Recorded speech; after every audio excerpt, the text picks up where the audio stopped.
Hey guys, and welcome back to Battlefront Updates.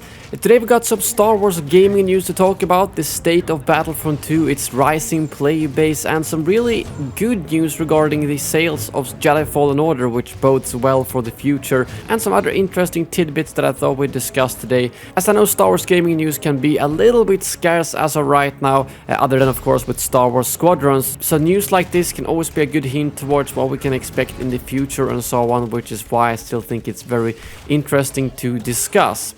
First of all, as a lot of you probably know, Battlefront 2 joined, well, first of all, PlayStation Plus a while ago, but also this month the Xbox Game Pass, which means that the play base has been significantly boosted on both of the console platforms, and you can see a lot of people reporting that they're facing off against a lot of new players with low levels, and the fact that it's very easy to find games. I mean, personally here in Europe on PC, I still have no issues finding any games at all, showing that the play base is quite strong. And that's probably still one of the most common questions I get either on my channel or that I see people asking out on social media or Reddit.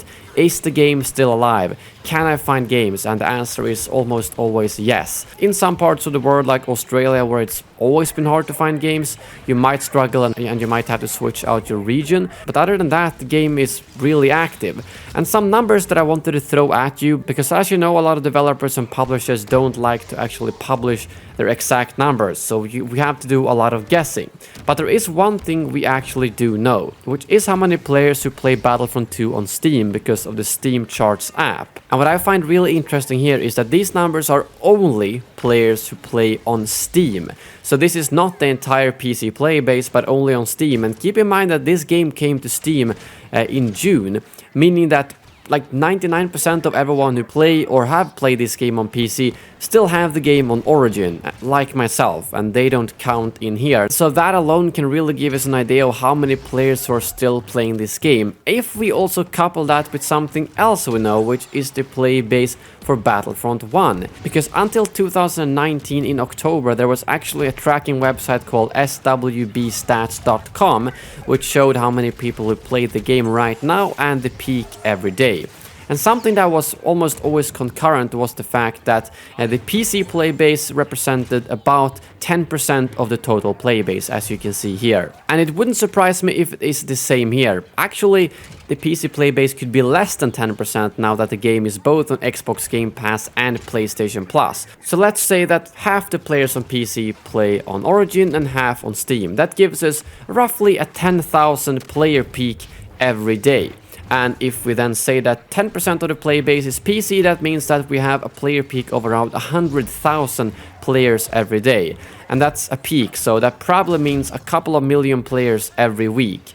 And again, this is a very, very rough estimate, so someone over at EA might be watching this video and going like, no, he's completely wrong. There's way more players than this, or way less players. But honestly, in that case, I think it's probably way more because of the reasons I brought up. More players probably playing on Origin than Steam, and the fact that there's a huge influx on players on console due to Xbox Game Pass and PlayStation Plus. And yes, we do have EA Play on PC, but I don't think that's ever been as popular, as it's a bit newer than Xbox Game Pass and PlayStation Plus. And the fact that we can see this 61% gain the last month as well on PC is quite amazing. I know it's been a little bit up and down here since the game came out on Steam, and I'm not really sure why, but I am 100% certain that this game's play base is growing. Maybe not at its peak, that was probably earlier this year when we had the big updates, maybe around January, February, March. But since the game's live service ended like 6 or 7 months ago, it wouldn't surprise me if this is the highest the game's play base has ever been.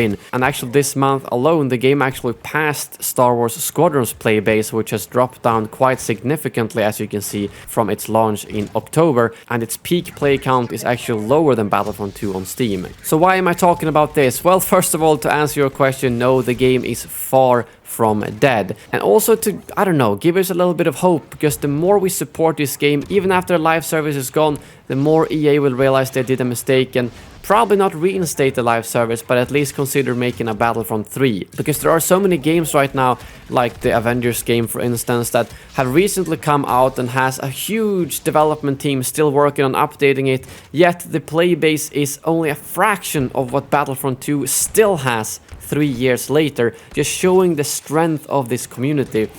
And that's why I thought this was something really interesting to discuss. And I'm also really curious to hear your thoughts in the comments below.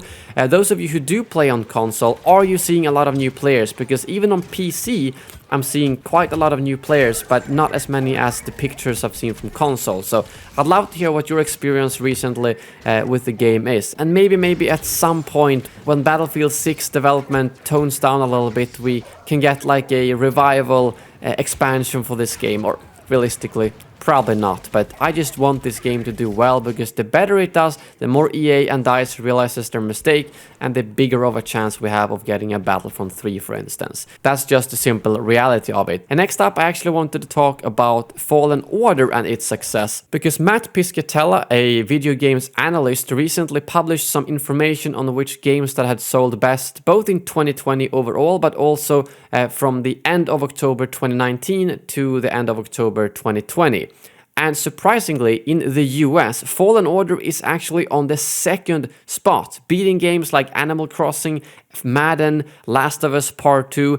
And this is really a big deal, because if Fallen Order did that well, it really bodes well for, first of all, a Fallen Order 2, and the fact that we might be getting more Star Wars games overall, because I do know Battlefront 2 has had some really good sales. Squadrons, I'm actually not sure about yet, because I don't think they've talked about how much it's sold, but I'd imagine it's done pretty well, at least for its scope. So the fact that Fallen Order has the second spot here in the US, and I think that's probably fairly representative of the whole world, as the US video game market is one of the biggest ones in the world, and the fact that it beats out so many other huge titles really shows what a success Fallen Order is. And I honestly would be surprised if they lose the Star Wars license in 2023 with their recent success. Yes, the first half, if not more, of the Star Wars license was almost, I would say, a fiasco. But since the revival of Battlefront 2, Fallen Order, and Squadrons, I think they've done really well. And if they continue that way, it wouldn't surprise me if they extend the license, or at least give EA the rights to continue making Star Wars games while potentially letting some other developers also have a go at it. At least that would be the ideal situation for me.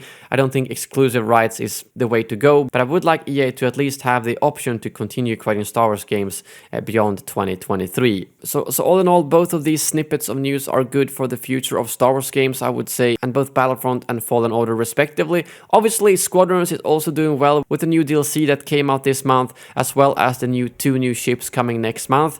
The play base, at least on PC, has died down a lot, like I said, so I'm not sure how the game is going to do long term, but realistically, for our sake and the future of Star Wars games' sakes, the one thing that matters is really sales. So once they say if Squadrons has been a financial success or not, it's hard to say how much of an effect it's going to have on the future of Star Wars games. But I think that's all I had for you today. Thank you very much for watching, and as always, may the Force be with you.